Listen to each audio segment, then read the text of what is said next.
Welcome to Investors Guide. Thank you so much for tuning in. On this show, we'll hold your hand and we'll tell you what you should be doing with your money.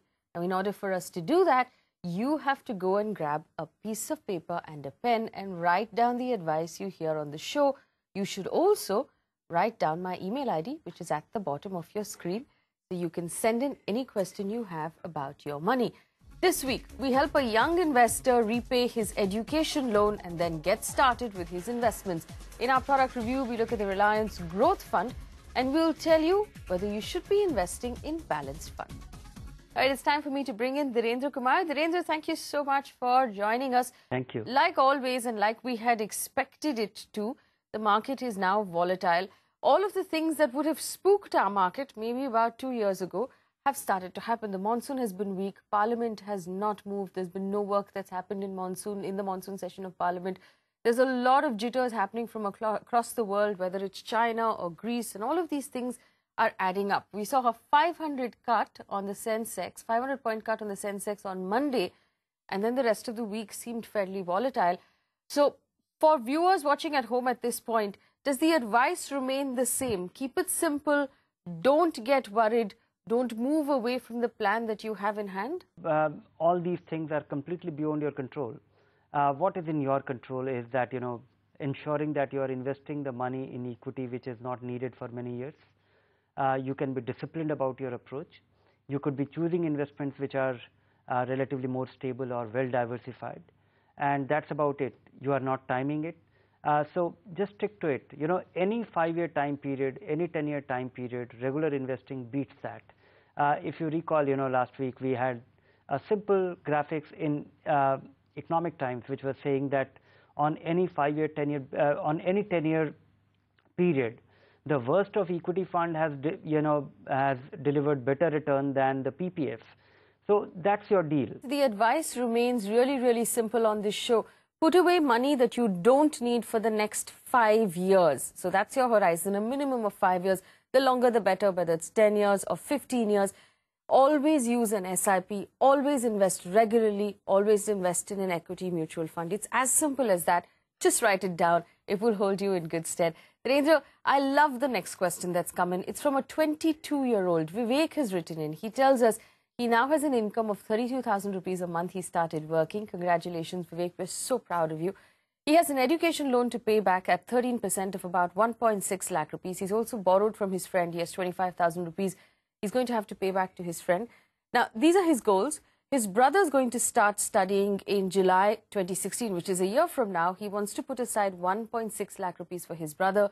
He wants to have some money in hand for his personal expenses. He wants to look after his own retirement and have some money for his family and build an emergency fund and clear his debt. So here's a young man with his brand new salary, lots of goals there for his salary. So if he puts aside the 8,000 rupees that he'd like to spend on himself month on month and starts to allocate the rest, Dhirendra, an education loan, would you ideally like him to work towards prepaying it, knocking it off early? Or is that something that he should just continue to pay the EMIs on, considering he is getting a tax benefit? His circumstances are not favorable, so he should carry on with his loan. And he can't prepay it because, or he can't really make accelerated payments simply because, he has to accumulate 1.6 lakhs in the next 1 year for his brother's education. So he should carry on with his plan, and I think the urgent needs must be fulfilled because there isn't a point of investing is postponed consumption, but if you have current consumption which exceeds, if you are not able to save, that's fine, because I think investment in education is something which I won't call any low priority than saving for your future. So right now, accumulate your savings very conservatively. The money which is needed in next 1 year should be going into a short-term debt fund or a conservative debt fund, and he should do a recurring deposit or a SIP in that. He can't take any market exposure. And after that, only when he has meaningful surplus, which he's unlikely to need for a few years, and he's safely doing that. And that he can do only if he's able to, only if he has surplus.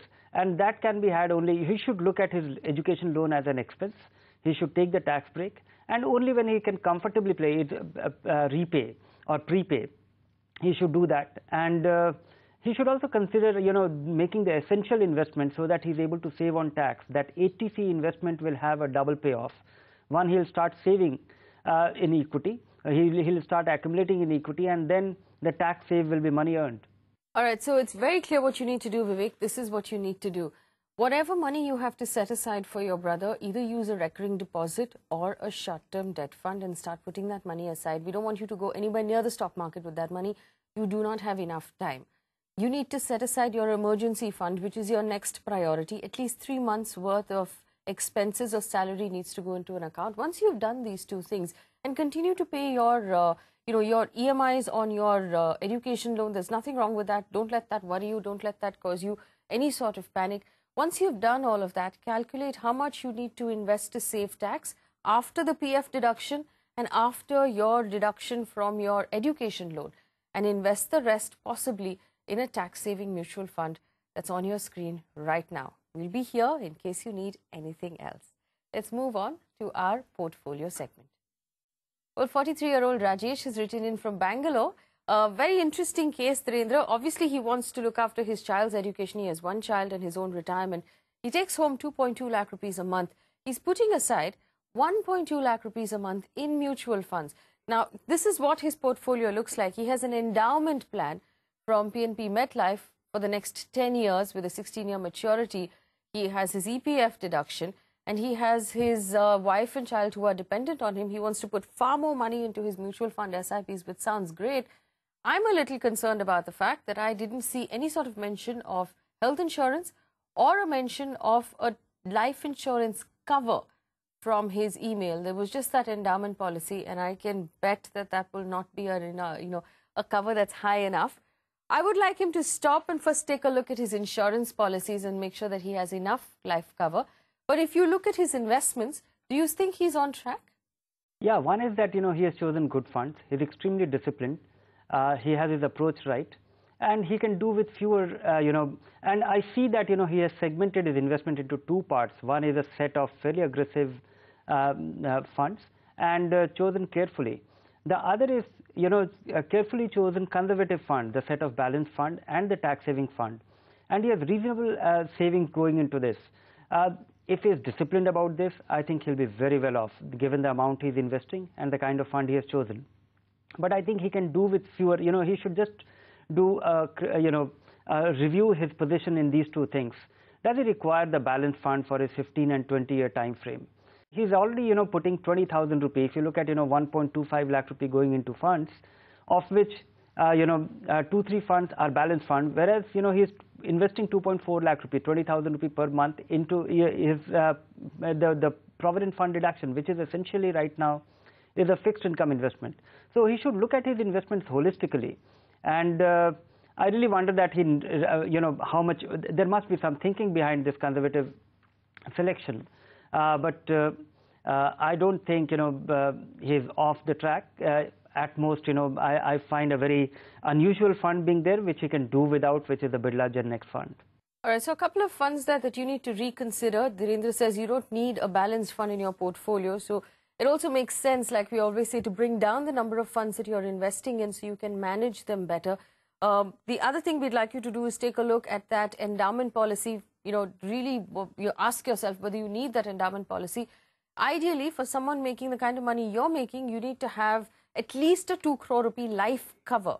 Is your endowment policy giving you that cover? If not, you need to relook at that entire plan as well. The rest of it seems on track, and you seem to be going very, very strong. You've picked good funds, so good luck to you. Get back in touch if you need anything else.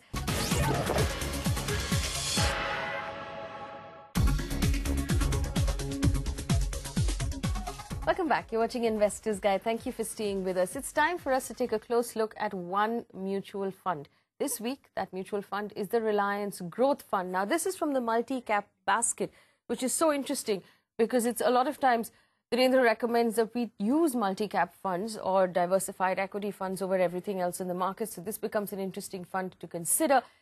I want to bring in Avan first to give us a quick introduction. Avan. Thanks, Faye. This week we take a look at the multi-cap fund, the Reliance Growth Fund. With an annualized return of 25% since its launch in 1995, this fund has not been the best performer in its category. In fact, the performance has been inconsistent in the recent times. Let's take a closer look at the performance over the last 5 years. Now, you'll see that the red line, which is the fund, underperformed its category by a margin in 2010. You'll also notice that in a market downturn, the fund has not been able to restrict its fall when compared to its peers. The fund's performance fell even further in the year 2013, when it underperformed its benchmark and the category. In the last 1 year, however, the fund has managed to outperform its category with a return of 29%. The trailing returns show that the fund's performance has been better than its benchmark and category in the 10-year horizon. The fund's performance has not been consistent in a rising market, which makes it best suited for disciplined long-term investors. Should this multi-cap fund feature in your portfolio, or are there better funds that you should be investing in? Let's find out. With that, it's back to you, Faye. All right, Aman, thank you for those numbers. Virendra, this fund is currently rated 3 stars on Value Research. If we look at its performance in comparison to its peers, it hasn't been disappointing. It's not the top of the charts, but it hasn't been disappointing either. Would you recommend those of our investors who have it in their portfolio continue to hold it?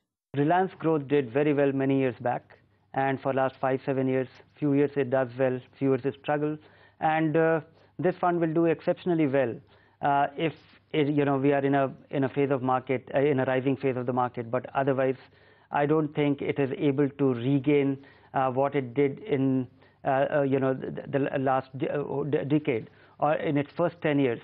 And those were very unusual times. This was also a fairly small fund, and I'm hopeful that in a rising phase of the market, this will be a top quartile fund. It will be among the top 25% within its, even a larger category, not just multi-cap. But it's a fairly inconsistent fund, and that translates into, superior performance for SIP investors. In fact, this fund has large number of SIP accounts. And this fund, and for those investors, because it's more volatile, because it's more turbulent, it has proved to be more rewarding. But if one has to choose, funds in the multi-cap category, this may not be the finest choice. So, Virendra, tell me this. If I'm an investor, I'm holding this fund in my portfolio at this point, I'm automatically going to sit back in response to your question and ask you this. Do you believe the market is going to go through a bad time, in which case should I exit this fund? Do you believe it's going to go through a good time, in which case should I wait for that to play out and then exit the fund? What's the advice you'll give someone who's holding the fund right now? This fund has been fairly inconsistent of late, and that has proved to be very rewarding for disciplined SIP investor in this fund. So if an investor has a long-term view and he's doing his SIP and is a regular investor, it might prove to be a good choice. But if you have anything, if you have a medium-term view and planning to make a lump sum investment, this may not be the finest choice. All right, so that's the advice we normally give about any volatile fund on this show, which is simply this, that if you're going to get into a volatile fund and you have a long-term horizon and you're going to do an SIP, you're going to stay disciplined, you're not going to panic, then it makes sense. If you're the types to get nervous when the market is bad, it might not make sense for you at all. Virendra, what's your star rating of the Reliance Growth Fund for Investors Guide? Given its performance in the last 3 and 5 years, I would say, it's 3 star and average on both count risk as well as return. All right, 3 stars there for the Reliance Growth Fund. If you have any questions about that particular fund or any other fund that you're holding, you can get in touch with us. Email ID is at the bottom of your screen. Very quickly to our very popular Hold or Sell segment. 33-year-old Sagar has written in. He writes in from Kolkata. He's been investing 11,500 rupees in mutual funds for the last 5 years, Virendra. His aim is to build a corpus of 5 crore rupees in the next 15 years. Let's take a look at his mutual funds. He seems to have, been following your advice, and secondly, he's picked funds that are aggressive, that seem like they suit his purpose. ICICI Prudential Value Discovery is the first on his list. For someone who's looking for aggressive returns over 15 years, is it just the fund that he should hold? Yes, it's just the kind of fund which one should hold and should stick to it. This fund can actually be a test of patience. There are times when the whole market is doing well and this fund is not, and the return comes at a point when you'd least expect it. So it will call for fairly disciplined approach while investing in this fund. The next one on his list is the IDFC Premier Equity Plan, Virendra. I know you're going to tell him to continue this investment as well, but does the advice remain the same? stable, steady investments for the next 15 years? Don't panic. I don't know about the next 15 years because, this fund has been very dependent on a methodology followed by a fund manager and a fairly unusual choice of, unusual portfolio compared to most other funds. And the fund manager is leaving. So one should be watchful. But I think, things are not going to change overnight. I think there'll be some methodology which will drive the performance of this, which will drive the management of this fund. So yes, stick to it, be watchful, and maybe, review it every year. I'm going to take the next two funds together. Yes, the HDFC Mid-Cap Opportunities and UTI Opportunities, Dhirendra. Continue with both of these investments? Yes, both are very different funds, and both try and emphasize, of course, they have opportunity in their name, but the HDFC Mid-Cap Opportunity as well as UTI Opportunity are outstanding fund in their respective category. One is a large cap fund and the other one is a mid-cap and a stated one.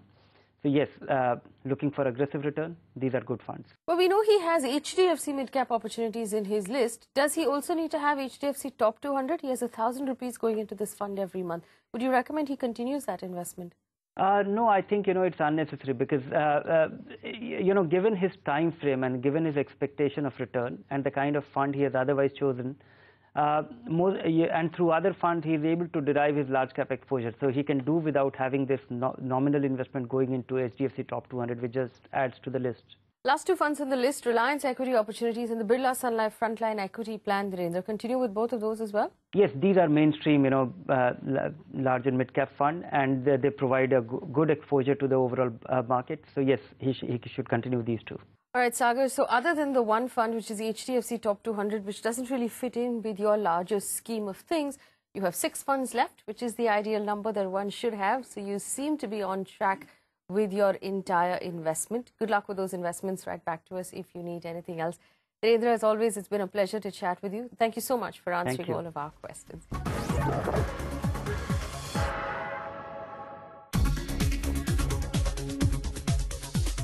Welcome back to watching Investors Guide on ET Now. Now, it's always a special treat when we have Vishal Kapoor join us to answer questions that you sent in. Vishal, thank you so much for joining us. We really appreciate your time.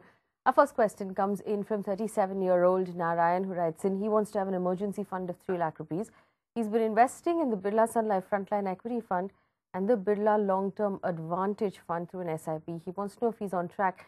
I'm not sure if an equity fund should technically be considered an emergency fund. They should be completely separate things. Vishal, how would you like him to separate those two goals?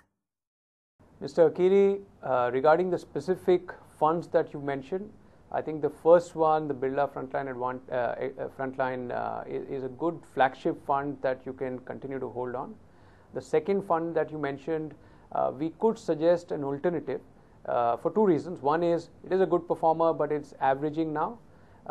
And 2 is that the styles may be similar within the same fund house. So you could look at diversifying into something like the Franklin Prima Plus that will give you a different style, yet be in the nature of investment that you've maintained so far.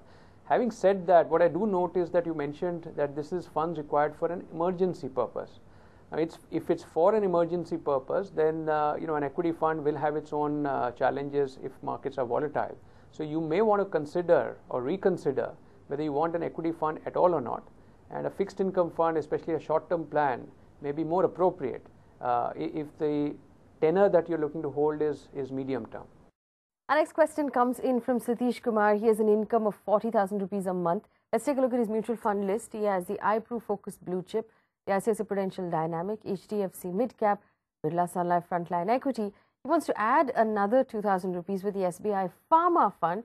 Wondering if he should go ahead or if he should just use the investments, spread the money across his existing investments. I'm not a big fan of thematic and sectoral funds, Vishal. What would you recommend he does? Mr. Kumar, firstly, I think the products that you've invested in so far are all good quality products. So you've definitely got some good advice in the past. Now, what we're trying to do today is review if these products continue to be good performers, or is there some amount of sort of average building up in the portfolio.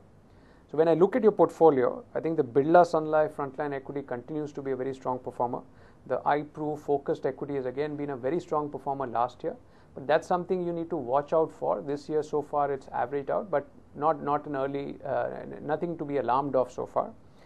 The ICICI dynamic has been averaging again for some time. So it depends on when you invested and how long you'd like to review the portfolio, but definitely something you should watch out more closely.